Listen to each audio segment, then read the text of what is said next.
Welcome to Really Old Movies. I'm your host, Harrison Scullin, and today I'll be discussing Sergeant York from 1941, starring Gary Cooper. Some essential movie details from the film's IMDb page. Alvin C. York himself was on the set for many days during filming.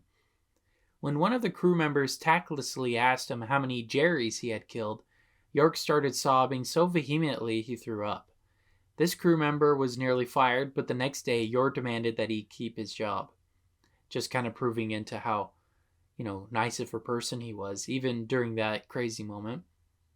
Another detail, Alvin C. York had also been approached by producer Jesse L. Lasky several times starting in 1919 to allow a movie to be made about his life, but he had refused several times, believing that this uniform ain't for sale. Lasky finally convinced York that, with war threatening in Europe, it was his patriotic duty to allow this film to proceed. York finally agreed, but only on 3 conditions. First, York's share of the profits would be contributed to a Bible school York wanted to build. Second, no cigarette-smoking actress could be chosen to play his wife. And third, only Gary Cooper could recreate his life on screen. Cooper at first turned down the role, but when York himself contacted him with a personal plea, Cooper agreed to do this picture.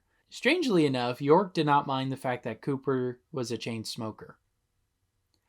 Alright, so now let's get into my thoughts on the film itself. The plot, I gave it a 3.5 out of 5.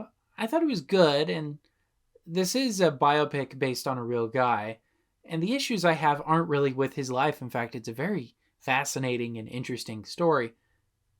How much of it is 100% true, is for sure debatable. But it certainly makes for a great legend, especially during wartime, right? Those aren't really the issues. The issues I have are with the movie itself. We spend an awful lot of time in the farmland he comes from and hardly have any of the war scenes.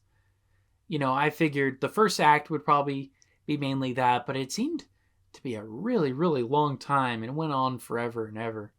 And it wasn't really pertinent to him being in the war, with some exceptions like his abilities as a sharpshooter. I just wanted to see more of the war scenes. It's advertised as a war film. It's called Sergeant York, right? But it's mainly a melodrama with 1 or 2 war scenes at the end of the movie, which is fine. He was an interesting guy, I guess, but I really would have loved to have seen the difference between him being at home and in the war. It was a very, very short amount of time we were in the war. Alright, for acting, I gave that a 5 out of 5. While I wasn't a huge fan of the plot, I loved Gary Cooper. He was amazing in his role. He's really believable. I love his transition from being a wild and crazy guy to becoming a devoted Christian and soldier. If you've ever read the Book of Mormon, it has a very similar conversion story of Alma the Younger. It's also similar to that of Saul, who becomes Paul on the road to Damascus in the New Testament. Both to me are very, very fitting examples of conversion, and I think Gary Cooper really convinces us of his change, his conversion, if you will. I love that. It was really excellent, expertly done. Some of the other actors around him were good too, but I think he is really the standout actor in this film. Okay, for directing, gave it a 5 out of 5. Howard Hawks, he did great. He's great at filming the war scenes and the screwball comedy moments, and I don't blame him too much for the plot issues. I just think it could have been done better. I wish we saw more in the war. But I think the focus was trying to show how humanistic, I guess, Gary Cooper's character was. Alvin York, they were trying to show that. I wish we saw more of the war. Okay, for cinematography and special effects, I gave it a 5 out of 5. I thought it was amazing, especially the war scenes, very, very realistic. Explosions and gunshots and whatnot. Really cool. Looked very real. And then, everything else is basically on a studio stage for the farm sequences. You could kind of tell. But when we're out in the war itself, it looks real. It looks like they're really out in fields and stuff, taking trenches and all that. Really, really cool.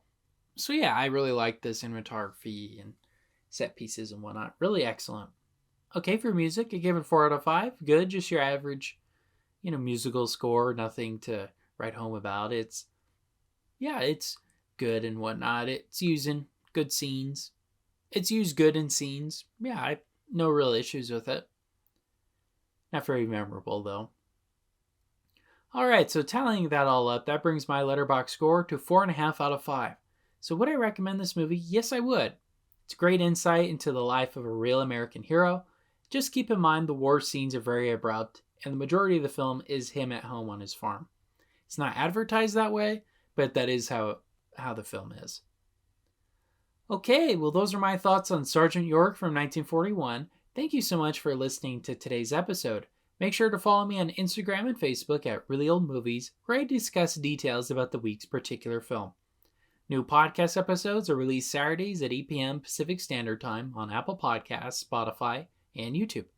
Alright, thank you so much. This has been Really Old Movies. I'm your host, Harrison Scullin. Take care.